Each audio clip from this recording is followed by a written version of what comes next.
ഞങ്ങളോട് ഒരു ഗൗരവമേറിയ ഒരു കാര്യം സംസാരിക്കാനാണ് ഇപ്പോൾ ഇന്ന് നിങ്ങളുടെ മുന്നിൽ വന്നിരിക്കുന്നത്.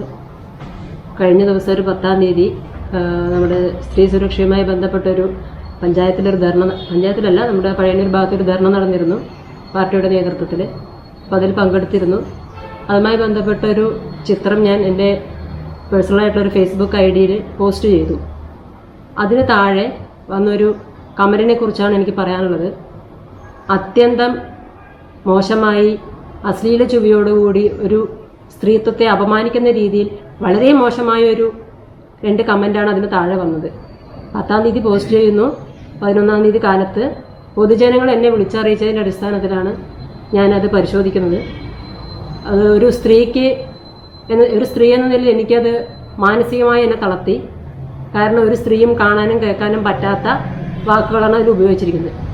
ഒരു സ്ത്രീ എന്നതിലുപരി ഒരു പഞ്ചായത്തിൻ്റെ ഒരു അധ്യക്ഷ പദവി വഹിക്കുന്ന വ്യക്തി കൂടിയാണ് ഞാൻ.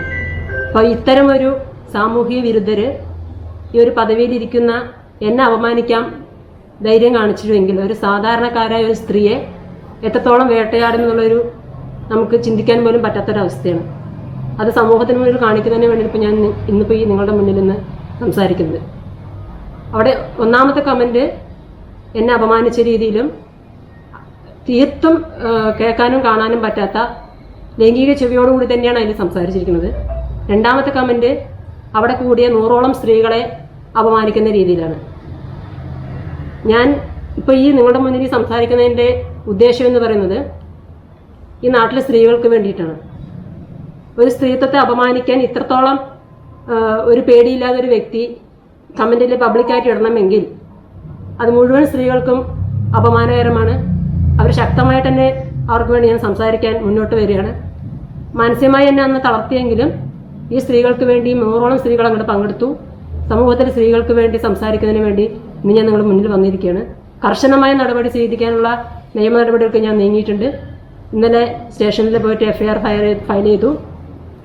നിയമത്തിന് മുന്നിൽ അദ്ദേഹത്തിന് കൊണ്ടുവന്ന് സ്ത്രീകളോട് മാപ്പ് പറയിക്കണമെന്നാണ് ഞാൻ മുന്നിട്ട് ആവശ്യപ്പെട്ടിരിക്കുന്നത്. ഒരു സ്ത്രീ എന്ന നിലയിൽ മാനസികമായി ഞാൻ ബുദ്ധിമുട്ട് അനുഭവിച്ചു. ഇനി ഒരു സ്ത്രീക്കും ഈ ഒരു സ്ഥിതി ഉണ്ടാവരുത് എന്നൊരു ആഗ്രഹത്തോടുകൂടി ഞാൻ പൊതുസമൂഹത്തോടുകൂടി പറയുന്ന ഇത്തരം സാമൂഹിക വിരുദ്ധരെ ഒരു കാരണവശാലും നമ്മുടെ ശ്രദ്ധയിൽപ്പെടുകയാണെങ്കിൽ വിടരുത്. അവരുടെ വീട്ടിലെ ഒരു അമ്മ സ്ത്രീയാണ്, സഹോദരി ഉണ്ടാവും, ഭാര്യ ഉണ്ടാവും, മകളുണ്ടാവും. അവരുടെ എല്ലാം സ്ഥിതി ഞാൻ ആലോചിച്ച് നോക്കുമ്പോൾ വളരെ വിഷമം തോന്നുകയാണ്. ഇത്തരം ആളുകളുടെ കൂടെ ജീവിക്കുന്ന സ്ത്രീകളും അവരുമുണ്ട്, സമൂഹത്തിന് മറ്റുള്ള സ്ത്രീകളുമുണ്ട്. അവർക്ക് വേണ്ടി ശക്തമായി തന്നെ മുന്നിടാൻ വേണ്ടിയുള്ളൊരു പോരാട്ടത്തിലാണ് ഞാൻ ഇപ്പം നിലനിൽക്കുന്നത്. അവനെ മുന്നിൽ കൊണ്ടുവന്ന് സമൂഹത്തിന് മുന്നിൽ കാണിക്കാനുള്ള നിയമ നടപടികളായി ഞാൻ മുന്നോട്ട് പോകുക തന്നെ ചെയ്യും. ഇത് നിങ്ങളോടൊന്ന് പറയുക വേണ്ടിയിട്ടാണ് ഇപ്പം ഇന്ന് നമ്മളിന്നിവിടെ ഒത്തുകൂടിയത്. പോലീസിൽ പരാതി കൊടുത്തു? പോലീസിൽ ഞാൻ 10-ാം തീയതി പോസ്റ്റ് ചെയ്യുന്നു. 11-ാം തീയതി രാവിലെ പൊതുജനങ്ങൾ എന്നെ വിളിച്ചറിയിച്ചതിൻ്റെ അടിസ്ഥാനത്തിൽ അറിയുന്നു. ഞാനൊരു 12 മണിയാകുമ്പോഴേക്കും സ്റ്റേഷനിൽ ഞാൻ പരാതി കൊടുത്തു. പിറ്റേ ദിവസം ഇന്നലെ 12-ാം തീയതി പോയി മൊഴി കൊടുത്തിട്ടുണ്ട്. FIR ഫയൽ ചെയ്തിട്ടുണ്ട്. ഇയാൾ രാഷ്ട്രീയക്കാരനാണോ? അറിയില്ല. അതൊരു ഫേക്ക് ID ആണ്. മുഹമ്മദ് അസ്ലാം എന്നാണ് ID-യുടെ നമുക്ക് കാണാൻ സാധിച്ചത്. പക്ഷെ നമ്മൾ ഫേസ്ബുക്കുമായി മറ്റുള്ള സാഹചര്യം വെച്ച് ഒത്തുനോക്കിയപ്പോൾ അദ്ദേഹത്തെ ഫേക്ക് ID ആണത്. നിലവിൽ ഇത് കണ്ടുപിടിക്കാൻ പറ്റിയിട്ട് നമ്മൾ സൈബറിലേക്ക് ഫോർവേഡ് ചെയ്തിട്ടുണ്ട്. കണ്ടുപിടിച്ച് എന്തായാലും പൊതുജനത്തിന് മുന്നിൽ ഞാൻ കാണിക്കണമെന്ന് ആവശ്യപ്പെട്ടിട്ടുണ്ട്. ഇപ്പോഴും ആ പോസ്റ്റ് അവിടെ കിടക്കുന്നുണ്ട്.